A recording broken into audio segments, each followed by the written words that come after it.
Jadi apakah tidak mungkin mengubah masa depan setelah melakukan kesalahan? Xiao Yan bertanya, dia sedang kebingungan saat ini, mengapa Yi memberinya kekuasaan untuk menangani Liu. Hari ini, Xiao Yan tidak lagi menganggap ini sebagai kebencian sederhana, perang dunia tidak ada hubungannya dengan kebaikan dan kejahatan, jadi meskipun enam berbohong tentang identitas, seseorang ini bukan alasan untuk membersihkannya. Seharusnya bukan Xiao Yan yang mengambil keputusan ini. Itu musuhmu, mengapa tidak melakukan pembersihan secara tegas saat ini? Mengapa melindunginya? Sekarang setelah Liu mengetahui identitas, kamu akan mati. Yi sepertinya tercengang dengan pertanyaan yang diajukan oleh Xiao Yan. Hal pertama yang harus dipertimbangkan bukanlah apakah Liu akan bertahan atau pergi. Tapi saya ingin bertanya mengapa dia memiliki kualifikasi ini. Secara logika hanya ada satu orang yang memenuhi syarat di sini, identitas Xiao Yan dan Liu harusnya sama, apa perbedaan antara enam dan aku? Meskipun Taixu adalah seorang penyusup, itulah cara Taixu bertahan hidup, meski tidak terlalu kosong perang dunia tidak akan hilang, bukan? Xiao Yan tidak melindungi Taixu. Kini ia ingin mencari jawaban di sini yang sudah lama membingungkan hatinya. Saya tidak berharap Anda memiliki pemahaman, perjuangan dunia tidak bisa dihindari, selama sumber daya terbatas maka pertarungan tidak akan ada habisnya, pasang surut tidak ada yang bisa berhenti atau berubah, ucap Yi perlahan dijelaskan pada Xiao Yan, apa gunanya semua yang kita lakukan sekarang?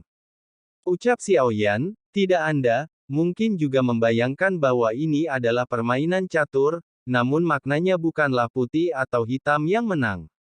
Alih-alih apa yang harus kita lakukan sekarang justru tidak ada pemenang di antara keduanya.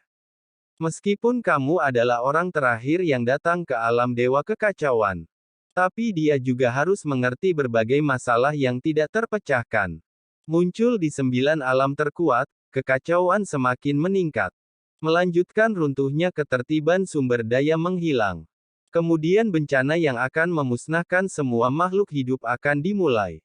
Pada saat itu seluruh kekacauan akan dibentuk kembali, sungai waktu yang kita jalani akan lenyap hingga sungai waktu panjang berikutnya muncul, semuanya dimulai lagi, ucap Yi perlahan. Xiao Yan sangat terkejut saat mendengar ini. Jika saat ini dia berusaha sekuat tenaga untuk meningkatkan kekuatannya dan ingin melindungi dunianya sendiri, lalu apa yang saya rencanakan sekarang bahkan lebih besar, yang ingin dia lindungi bukanlah dunia tertentu tapi semua dunia yang ada. Bencana yang disebutkan adalah sesuatu yang tidak dapat dibayangkan oleh Xiao Yan. Seperti yang dia katakan, begitu bencana terjadi maka tidak ada yang namanya keabadian, bahkan yang terkuat sekalipun juga tidak mungkin untuk menahan. Baptisan bencana, pernahkah kamu melihat raja? Bahkan raja pun tidak bisa lepas dari malapetaka. Xiao Yan terdiam, hatinya sudah berdebar mendengar kata-kata Yi. Itu terlalu halus bagiku saat ini. Saya hanya ingin mengerti mengapa saya memiliki kekuatan pengambilan keputusan. Xiao Yan tidak melupakan jawaban yang ingin dia cari karena penjelasan Yi. Dia bertanya lagi dengan tegas, tentu saja tidak ada alasan lain hanya karena Anda adalah yang mulia. Menjawab pertanyaan Xiao Yan secara langsung. Xiao Yan kaget saat mendengar ini, karena jawaban ini bukan yang dia inginkan. Saya bukan yang mulia, kata Xiao Yan lagi, tidak sekarang, tapi itu akan terjadi di masa depan. Yang mulia adalah orang yang sangat saleh, ini bukan hak istimewa yang kuberikan padamu, tentu saja, Anda juga dapat memilih untuk tidak melakukannya, katanya lagi, yang tidak diharapkan Xiao Yan adalah itu, bahkan Yi Jing sangat menghormati Gu Zongsheng. Meski di tengah musibah saya telah merasakan kekuatan yang mulia, tapi Xiao Yan masih belum bisa membayangkannya seberapa kuatkah yang mulia. Kekuatan semacam itu bukan hanya soal kekuatan, selain kekuatan ada juga keadaan pikiran. Sejauh ini Xiao Yan telah mendengar banyak legenda tentang Yang Mulia. Tapi Tuhan yang sebenarnya mungkin hanya Xiao Yan yang benar-benar bisa melihatnya, dan jalan besar kebenaran sebagaimana disebutkan, sepertinya sedang membicarakan tentang apa yang dilakukan Xiao Yan, karena kamu telah pergi ke dunia kuno keabadian dan iblis, mengapa Anda tidak membantu dunia kuno yang abadi dan iblis menyembuhkan kekacauan?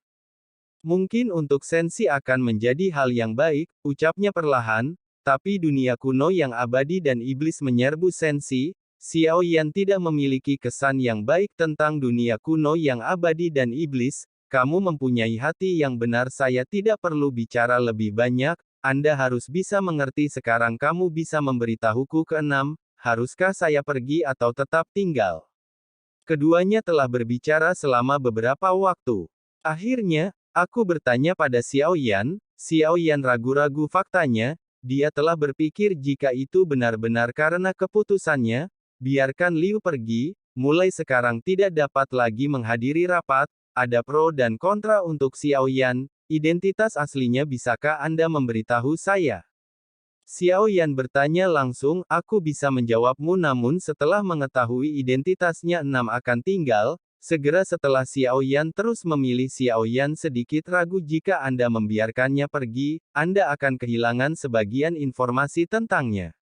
Pergi atau tinggal, faktanya, hal itu berdampak kecil pada Xiao Yan saat ini. Daripada membiarkannya menjadi sebuah reaksi balik, lebih baik setidaknya melakukannya dalam kegelapan malam. Masih ada secercah cahaya untuk ditangkap, saya ingin tahu identitasnya meski kekuatanku tidak cukup, tapi saya ingin tahu siapa enam.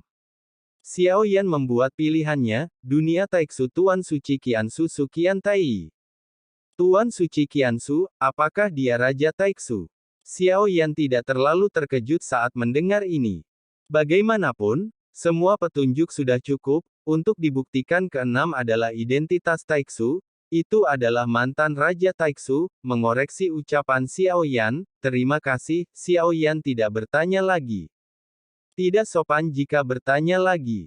Sudah tahu tentang enam, Xiao Yan dengarkan namanya persis seperti yang dia katakan, jika Xiao Yan terungkap dengan kekuatannya saat ini, dia pasti akan mati.